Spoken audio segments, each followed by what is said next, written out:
Day 2 of UnicronSupreme week, and we've gone animated. We've gone animated activators, no less, here with Fireblast Grimlock. This is one of those, we didn't have any other ideas type of repaints, and we've all seen those before. This one is particularly annoying in a few ways, and it manages to be cool and a waste at the same time. Let's take a look here. First off, he loses a lot of the solid colors that the original Grimlock toy had. Since he is so many different colors combined at the same time, he doesn't not look quite as solid. In fact, a lot of this, I love this gradient paint job, going from this maroon all the way to the orange here at the front. Looks really, really cool. However, this loses me just a little bit when you get to the neck, and now you've made it look like magma.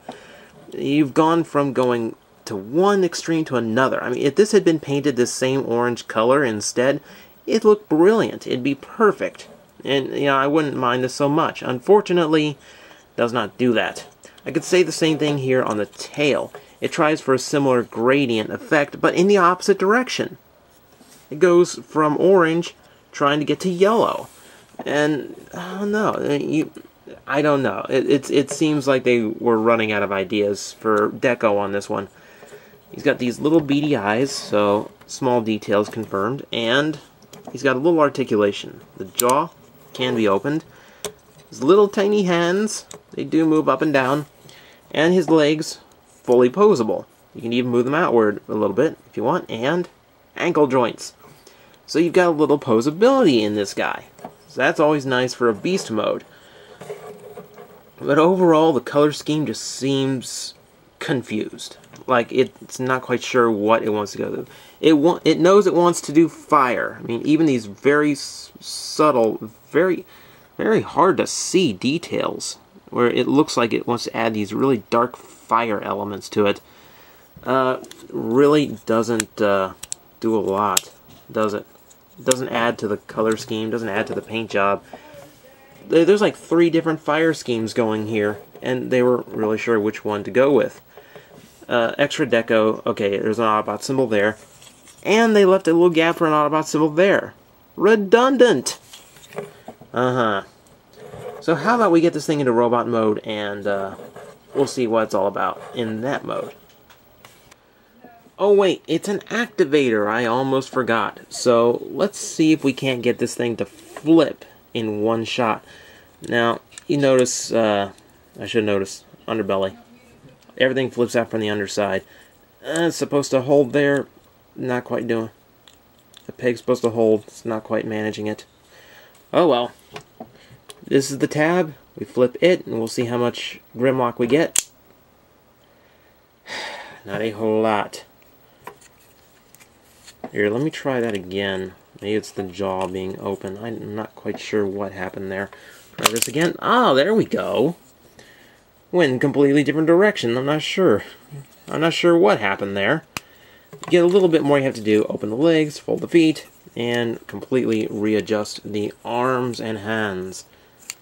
You should also note the whole head section folded up. That's actually quite impressive. We fold the arms in to solidify them a little bit, and there! We have the robot mode for Fireblast Grimlock. We'll zoom in a little bit so you can get a better look. Shaky cam! Yeah, the confused color scheme continues. There were now as I mentioned, there were 3 different types of fire schemes going on in the first beast mode. Now we got another one. Number 4, we have another different type of magma, though, I don't know, it's just, here's the weird thing. See that pattern in there? See the dark maroon?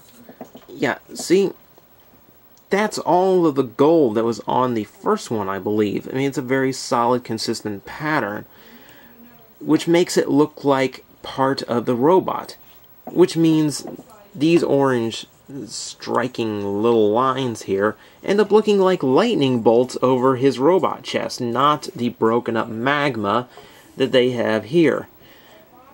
Again, I am really confused by this toy. There's just so many things going on that it doesn't look like they knew what any of them were supposed to be in the end. It's just really off-putting. I mean, this could have been a really cool idea for a Grimlock repaint, but I don't know, it's just coming off half-assed, to be quite honest. But overall, let's see, here we go. Let's go through this. You got ball joints in the knees and the hips, tons of motion in those. That part's nice. You got shoulders here, 2 different joints there to accomplish it. Somewhat double-jointed elbows, though this mostly for the transformation. They don't really move forward. And fully articulated wrists, it's also on a ball joint. That being said, it does make his arms quite long and gorilla-like in proportion. Not to say the Voyager isn't like that too, but not nearly that much. You've also got some articulation in the head. So overall, the articulation isn't bad. Most activators tend to be okay in that regard. I guess I should finish transformation by moving that up, but there's hardly a point to it. You know what? There's just really not a lot to say about this one. I mean, you've seen the activator gimmick, you've seen all the modes, and you've seen how odd and confused the paint job is. Overall, I really wish I had the original. I feel like this would be a much better toy in normal colors. One of these wild, we don't have any other options repaints just never does it for me. Why not G2? Paint them blue, do something, anything but this. Oh well, that's one more in the finished bin. So tomorrow, day 3 of UnicronSupreme week, I think we need to go back to movie toys. How about you?